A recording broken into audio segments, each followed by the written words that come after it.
안녕하세요. 2026년 1월 22일 목요일입니다. 오늘의 주제별 에세이 읽기의 주제는 Meaning of Learning, 배움의 의미. 전체적으로 7개의 주제 중에서 6번째 주제입니다. 그럼 바로 들어가겠습니다. 일단 원문을 천천히 한번 읽어보겠습니다. Learning does not begin with answers. It begins with a pause. pause. 새로운 의미죠. 왜? A moment when charity loosens and curiosity take its place. In this space, questions are allowed to remain unfinished. Learning grows not from knowing more, but from staying open a little longer. 아마 퍼즈는 이 뜻인 것 같습니다. Staying open a little longer. 이번에는 이 일문단을 해석을 보면서 원문 한 줄, 해석 한 줄 한번 읽어보겠습니다. Learning does not begin with answers. 배움은 답에서 시작되지 않는다. It begins with a pause. 그것은 잠시 멈춤, pause. 잠시 멈춤에서 시작된다. A moment when certainty loosens and curiosity take its place. 확신이 느슨해지고 호기심이 자리를 잡는 순간. A pause라고 하는 건 그런 moment다. In this space, 이 공간에서는 questions are allowed to remain unfinished. 질문이 끝나지 않은 채 머무를 수 있다. Learning, 배움이란 grow not from knowing more, 더 많이 아는 데서 자라기보다는 but from staying open a little longer, 조금 더 열어두는 태도에서 자란다.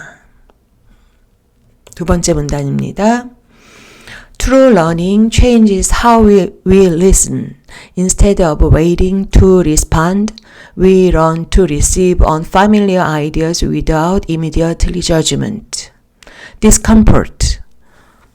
이걸 이렇게 봤네요. 이게 핵심어인 것 같습니다. Discomfort becomes a part of a process.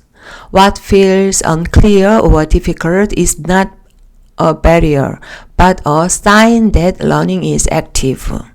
이게 이런 뜻이겠네요. 이번에는 짐작하고 있던 문장을 해석을 보면서 한번 다시 읽겠습니다. 해석 한번. True learning changes how we listen. 진정한 배움은 듣는 방식을 바꾼다. Instead of waiting to respond, 즉각 반응하기보다는 we learn to receive unfamiliar ideas without immediately judgment. 낯선 생각을 unfamiliar ideas, 판단 없이 받아들이는 법을 익히게 된다. Discomfort, 우리가 불편하다 할 때 discomfort인데 여기서는 그 다음에 불편함은 과정의 일부가 된다. Discomfort becomes part of process. 이게 뭐지? 이거 몰라. 이걸 불편함이라고 받았습니다. What feels unclear or difficult is not a barrier. 그 불편함을 이번에는 unclear or difficult. What feels unclear or difficult. 모호하고 어렵게 느껴지는 지점은 장애물이 아니라 but a sign that learning is active. Learning is active. 배움이 작동하고 있다는 신호다. 그러니까 배움이라고 하는 것은 discomfort에 봉착하는 거고 그것은 새로운 거, 배움이 작동하고 있다는 신호다. 좋은 개념입니다. 마지막 세 번째 문단. Over time, learning reshapes identity. identity까지야. We are no longer defined by what we have mastered, but by how we continue. A learner carries humility, patience, and a willing to revise. 이 아이덴티티 중에서 humility와 patience 말고 요거 좋네요. willing to revise. In this sense, learning is not preparation for life. It is way of living attentively day by day. 이번에는 해석 보면서 over time, 시간이 지나며 learning reshapes identity. 배움은 정체성을 다시 빚는다.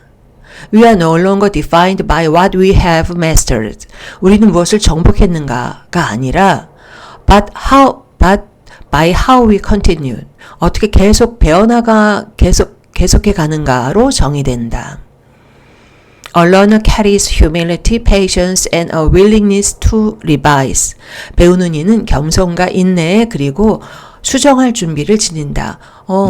내가 틀렸어. 그래 알았어. 내가 바꿀게 하고 계속 갱신하는 수정할 오픈 마인드 그런 준비를 지닌다.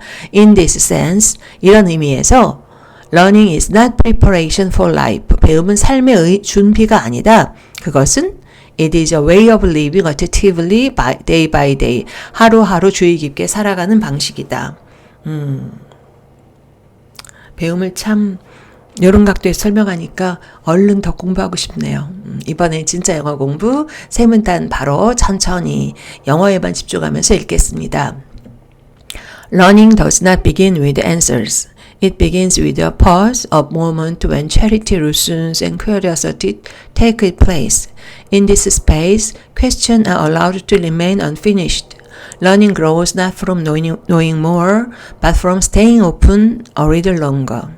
True learning changes how we listen. Instead of waiting to respond, we learn to receive unfamiliar ideas without immediate judgment. Discomfort becomes part of the process. What feels unclear or difficult is not a barrier, but a sign that learning is active. Over time, learning reshapes identity. We are no longer defined by what we have mastered, but by how we continue. A learner carries humility, patience, and a willingness to revise. In this sense, learning is not preparation for life. It is a way of living attentively day by day. 지금 여기서 배움이라고 하는 것은 더 많이 배우는 거, 답을 구하는 거, 확장이 아니라 얼마나 마음을 열어두는가 개방의 태도라고 하는 점이 특이하고 배울 포인트라고 생각합니다. 그러니까 멈추고 질문하고 그리고 이거 나 잘 모르는데 이거 불편한데 이거를 배움의 신호로 읽는 거. 이 글을 읽으면서 나는 언제 가장 배우고 있다는 느낌을 받는가? 내가 모르는 곳에 갔을 때 너 알고 싶다. 이거 뭐지? 라고 하는 순간은 최근에 뭐였나? 이런 생각을 하게 됩니다. 그리고 이런 걸 이제 진부하게 저한테 적용하면 평생학습이라고 하는데 배움이라고 하는 것은 학제가 아니라 끊임없이 공부하는 그래서 정체성으로 이어지는 그런 사유가 들어있는 글이었습니다. 그래서 찾아봤습니다. 제 옆에 있는 노트 중에서, 가장 불편했던 시, 맨 처음에 딱 읽고 나서, 이거 2년 전 수능에 나왔던 시인데, 이거를 불편해서 한번 적어보고, 여러 번 읽고, 그러면서 조금씩 이렇게 알아나갔던 시입니다. 일단, 전직 국어교사로서 한번 읽어볼까요? 허수경의 혼자 가는 먼집입니다. 여기서 우리가 주어진 정보는 이 시는 독특한 발화 방식. 이게 특징이다. 그런가? 하면서 떠듬 한번 읽겠습니다. 당신. 제목이 중요하니까 혼자 가는 먼집. 누군가를 그리워하고 있군요. 짝사랑? 당신. 당신이라는 말 참 좋지요. 그래서 불러봅니다. 킥킥거리며. 울면서 웃으면서. 킥킥거리며 한때 저교로움의 울음이 있었던 때 적적하고 고요한 저교로움, 상처나 슬픔을 떠올리고 있나 봅니다.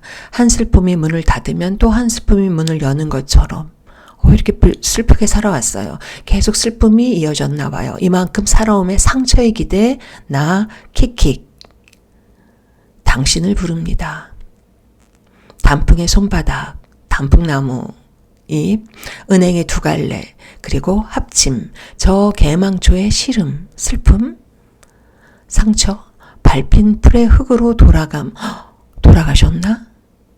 흙으로 돌아갔다는 건 당신, 킥킥거리며 세월에 대해 혹은 사랑과 상처의 몸이 나에게 기대와 저를 부빌 때의 당신, 그대라는 자연의 달과 별만큼 소중한 존재? 킥킥거리며 당신이라고 금방 울 것 같은 사내의 아름다움, 그 아름다움에 기대서 마음의 무덤에 그러니까 내 마음은 무덤 같은 거죠. 그렇죠? 나 벌초하러 제사상 진설 음식도 없이 맨술 한 병 차고 병자처럼 내가 마음이 무덤 같은 내 마음에 당신을 생각하면서 벌초하러 특별히 제사상 음식도 없지만 술 하나 들고 병자처럼 그렇지만 치병과 환우는 각각 따로인 것을 병을 다스리는 것과 병 자체는 각각 네, 이렇게 내가 병을 다스린다고 병이 낫다는 건 아니다. 다스릴 수 없다. 이런 뜻인가 봅니다. 그러나 치병과 환우는 각각 따로인 것을 킥킥 당신, 이쁜 당신, 당신이라는 말 참 좋지요. 내가 아니라서 끝내 버릴 수 없는, 물을 수도 없는 참혹. 이거 어떻게 이런 참혹이라는 단어를 골랐을까요? 그러니까 사랑을 기억하고 상처의 슬픔을 안고 살아가야 하는, 슬프지만 버릴 수도 물을 수도 없는 나하고 함께 살아가야 하는 당신, 그러나 킥킥 당신. 맨 처음에 이 시를 읽었을 땐 뭐라는 거야? 그런데 여러 번 읽다 보니까 여러 가지 불편한 지점을 지나면서 이 허수경의 혼자 가는 먼집이 얼마나 깊이 있게 사랑의 기억을 떠올리고 상처를 치유하지 못하는 자신의 내면을 드러내는지 알게 되었고 참 슬프면서도 마음에 남는 시가 되었습니다. 이런 거 아닐까? 불편함이라고 하는 거, 멈춘다는 거, 그리고 찾아보는 거, 이런 거를 배움이라고 하나 봅니다. 자꾸만 목이 매는데 오늘 2026년 1월 22일 영어로 요약하면 배움이라고 하는 건 요 네 문장인 것 같습니다.